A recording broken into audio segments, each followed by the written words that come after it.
Esta foi a frase do casal que decidiu abortar o próprio filho após o diagnóstico de síndrome de Down. Tomamos a difícil decisão de interromper a gravidez devido à trissomia 21. Ele é Jessie Ridway, um youtuber com mais de 4 milhões de seguidores. Ela é Ashley Ridway, uma também criadora de conteúdo. Pouco tempo antes, esse casal havia publicado um vídeo alegre comemorando a gravidez. We're having a baby! Yay!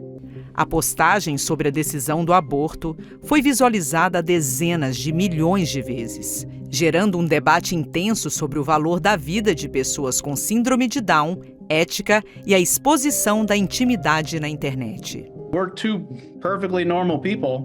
We'd never imagined confronting having a child with Down syndrome. Houve também quem defendesse o casal, afirmando que não cabe a ninguém julgá-los e que eles estariam vivendo um momento de luto e trauma.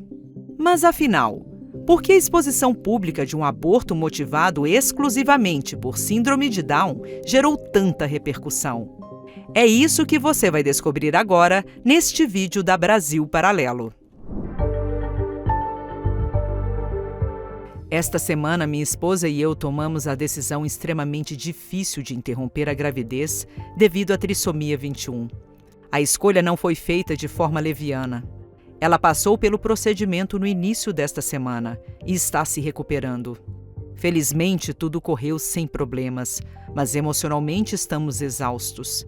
Eu me comprometi a ser pai, custe o que custar. Mas eu simplesmente não entendia completamente o que a síndrome de Down implicava. A síndrome de Down não é uma bênção. É objetivamente uma merda do ponto de vista da saúde. Quanto a nós, tomamos uma decisão difícil que acreditamos que, no longo prazo, será benéfica para a nossa família. Felizmente, tivemos uma escolha. Quando o youtuber Jessie Ridway e sua esposa Ashley anunciaram a decisão de abortar seu bebê após os exames apontarem alta probabilidade de síndrome de Down, a notícia rapidamente viralizou. As redes sociais foram tomadas por uma onda de críticas, ameaças e o cancelamento do influenciador. Primeiro porque, ao contrário do que o youtuber faz parecer, a síndrome de Down não é uma doença incompatível com a vida. É uma condição genética resultante de uma alteração no cromossomo 21, ou seja, não é algo a ser curado ou eliminado. Have you ever met a Down syndrome kid? You ever met them? Their default is love. Their default is kindness. I worked with Special Olympians for many years when I was young, and I will tell you, and this is the proper use of the word, they are not the ones that are retarded. Tratar o aborto de bebês com síndrome de Down como uma escolha inquestionável abre um precedente ético perigoso para as crianças com a síndrome. O resultado da normalização dessa decisão já pode ser visto na prática. Em países como a Islândia, por exemplo, o aborto nesses casos se tornou tão comum que as pessoas com síndrome de Down foram praticamente erradicadas do país. Hoje, cerca de 80 a 85% das famílias islandesas que se submetem aos testes genéticos para a síndrome de Down optam pelo aborto. O youtuber também defendeu sua escolha de não seguir com a gestação, argumentando que a síndrome de Down traz dificuldades severas para a criança e a família. Ele descreveu a condição como um desafio constante que demanda dependência vitalícia e que o bebê não seria uma bênção. Eu não tinha ideia de como é difícil para a criança, muito menos para a família. Na maioria das vezes, elas ficam totalmente dependentes de outros pelo resto da vida. Em contrapartida, a mãe de um jovem com a síndrome rebateu. Candy Pickard, CEO da National Down Syndrome Society, ressaltou que, segundo pesquisas, 99% das pessoas com síndrome de Down se dizem felizes com suas vidas e quase a totalidade de suas famílias afirma amar e ter orgulho de seus filhos. Um lado da história que, para ela, é fundamental e frequentemente ignorado. Quando se fala em métodos para eliminar características indesejadas, é inevitável lembrar da Planned Parenthood, a organização que hoje é a maior referência em aborto no mundo. Sua fundadora, Margaret Sanger, No início do século XX, não era apenas uma defensora da contracepção. Ela era entusiasta da eugenia, a ideia de que a sociedade poderia ser aprimorada controlando a reprodução humana. Sanger chegou a palestrar para uma filial feminina da Ku Klux Klan em 1923. Embora ela tenha alegado posteriormente que seu objetivo era apenas disseminar a causa do controle de natalidade, o encontro com uma organização supremacista branca manchou seu legado, expondo o ideal racista que durante décadas foi ocultado pela história oficial da organização. Em seus escritos e palestras, defendia a restrição da natalidade para grupos que considerava, sob seus próprios critérios, improdutivos ou indesejáveis, incluindo imigrantes pobres. Não à toa, as primeiras unidades de sua clínica abortista foram inseridas em bairros mais pobres e periféricos, onde havia muitos imigrantes e população negra. Considerando esse detalhe histórico, fica mais fácil entender o porquê da reação e desconfiança de muitos ativistas pró-vida. Existe um receio de que essa prática se torne uma escolha disfarçada de planejamento familiar. O casal disse que o aborto do bebê com síndrome de Down foi motivado pela preocupação com o futuro da criança e pelas dificuldades que ela enfrentaria ao longo da vida. Mas se o fundamento para o aborto legal for os desafios de desenvolvimento ou dificuldades de adaptação social de uma criança, quais implicações poderão surgir com essa normalização? Pensemos no transtorno de espectro autista, o TEA. Especificamente em graus mais elevados, onde o indivíduo enfrenta obstáculos de convívio social e autonomia. Se amanhã a tecnologia médica permitisse identificar o autismo ainda no útero materno, será que a sociedade passaria a tratar o aborto de bebês autistas como uma possibilidade natural? Essa prática seria vista como um gesto de piedade e amor, da mesma forma que é vista por parte daqueles que aprovam o aborto de quem tem síndrome de Down? Essa lógica pode se estender até mesmo para indivíduos sem qualquer tipo de diagnóstico fora do padrão.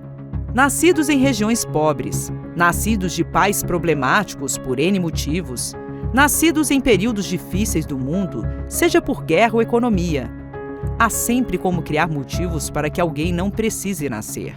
Glenn Beck, pai de uma criança com paralisia cerebral, traz sua experiência. As a father of a daughter with cerebral palsy who has taught me more than anyone I know, she is my hero. The way she deals with things, her spiritual connections, the way she's disciplined herself, the things she's overcome, she's my hero. I don't say that enough to her.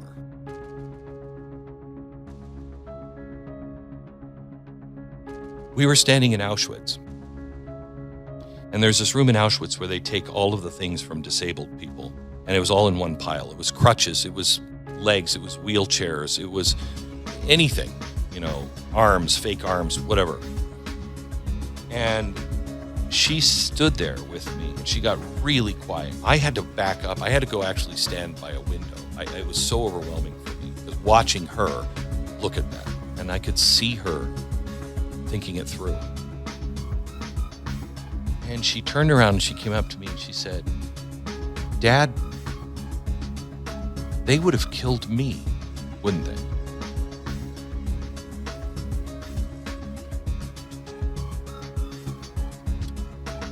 Yes, they would have.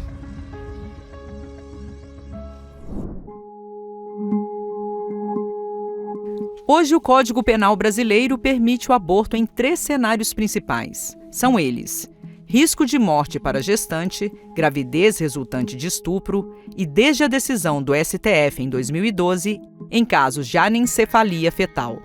Um diagnóstico de síndrome de Down por si só não se enquadraria em nenhuma dessas hipóteses.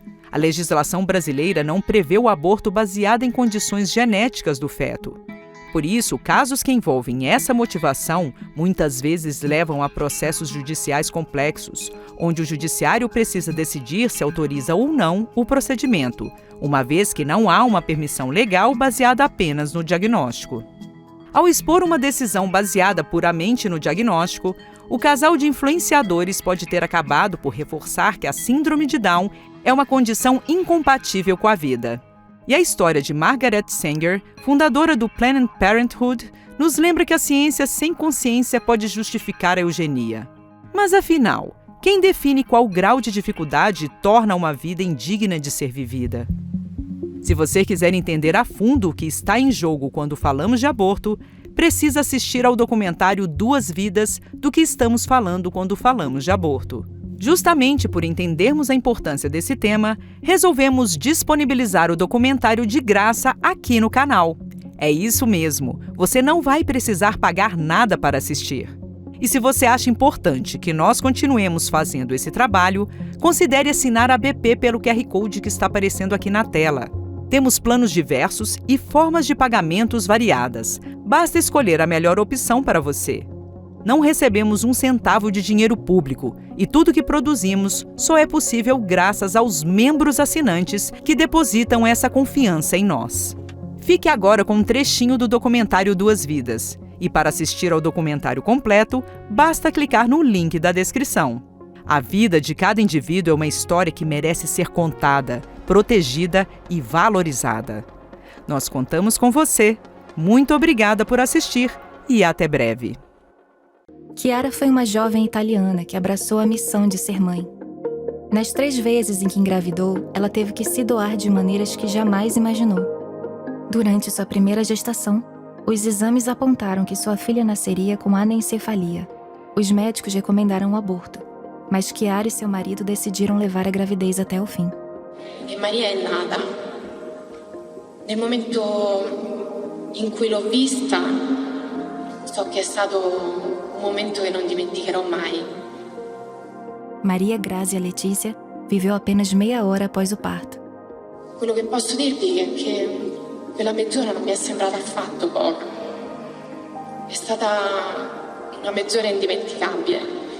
E se io avessi abortito, non penso che potrei ricordare il giorno dell'aborto come un momento di festa, un momento di cui mi fossi liberata di qualcosa. Penso che sarebbe un momento che cercherei di dimenticare, un momento di sofferenza grande.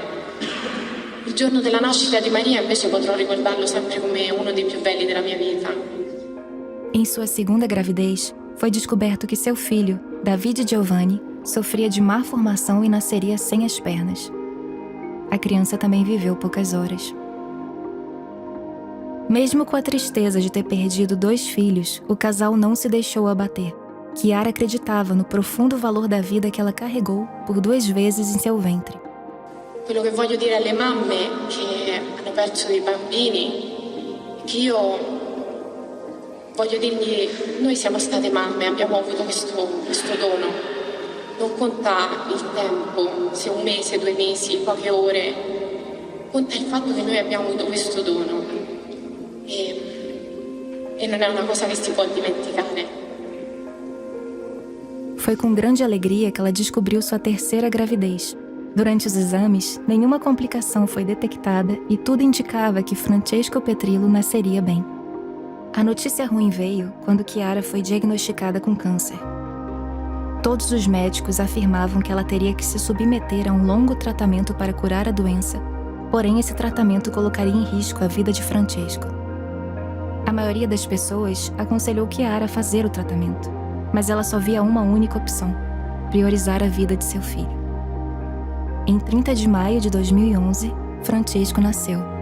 Chiara deu início ao tratamento contra o câncer, mas a doença havia evoluído de maneira irreversível, se espalhando pelos pulmões, fígado e para o olho direito. Ela se recolheu para cuidar de seu filho na casa da família, próximo ao mar. Em 13 de junho de 2012, aos 28 anos, Chiara Corbella Petrillo morreu.